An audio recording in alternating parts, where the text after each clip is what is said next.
ময়মনসিংহের ত্রিশাল উপজেলার চিকনা মনোহর গ্রামে নুসাইবা নামের এক 4.5 বছরের শিশুকে ধর্ষণের অভিযোগ উঠেছে স্থানীয় হাসেন আলী শেখ বাড়ি জামে মসজিদের ইমাম ও খতিব শাহিনুর ইসলামের বিরুদ্ধে। এ ঘটনায় এলাকায় ব্যাপক চাঞ্চল্যের সৃষ্টি হয়েছে। ভুক্তভোগী শিশুর মায়ের দাবি, তার মেয়েকে মসজিদের ভেতরে পড়াতেন অভিযুক্ত এই ইমাম। তিনি জানান, মেয়ের খোঁজ নিতে গিয়ে তিনি মসজিদের ভিতরে অভিযুক্তকে উলঙ্গ অবস্থায় দেখতে পান।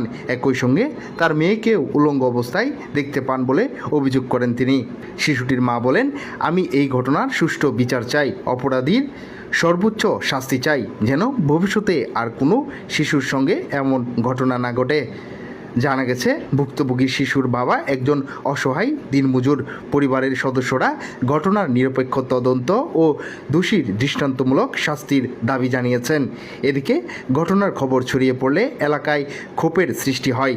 স্থানীয় এলাকাবাসীরা অভিযুক্তকে আটক করে এবং অভিযুক্তের বিরুদ্ধে দ্রুত আইনগত ব্যবস্থা গ্রহণ এবং সুষ্ঠু বিচারের দাবি জানান তারা বলেন, শিশু নির্যাতনের মতো জঘন্য অপরাধের সঙ্গে জড়িতদের কঠোর শাস্তি নিশ্চিত করা প্রয়োজন। তবে এ বিষয়ে আইনশৃঙ্খলা রক্ষাকারী বাহিনীর পক্ষ থেকে তাৎক্ষণিক কোনো মন্তব্য পাওয়া যায়নি।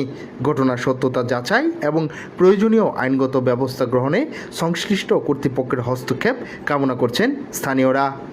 বলছে আমার মেয়ে এখানে 1টা 3:30 পর্যন্ত প্রাইভেট করে, এই কোনো করার কোনো সম্মত কিছুই নাই, শব্দ আর কোনো কিছুই নাই। তুমি ঢুকছে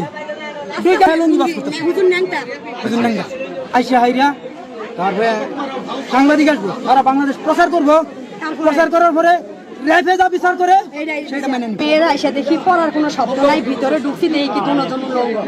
পরে আমার মেয়েরা আমি জিজ্ঞাসা করছি, আম্মু তোমার আজকে এরকম করছে, প্রতিদিন এরকম করে? কহ আম্মু প্রতিদিন এরকম করে টাইপের আর কি। এই কারণে হয় দুর্বলতা। আমি চাইতেছি ওর ফাঁসি।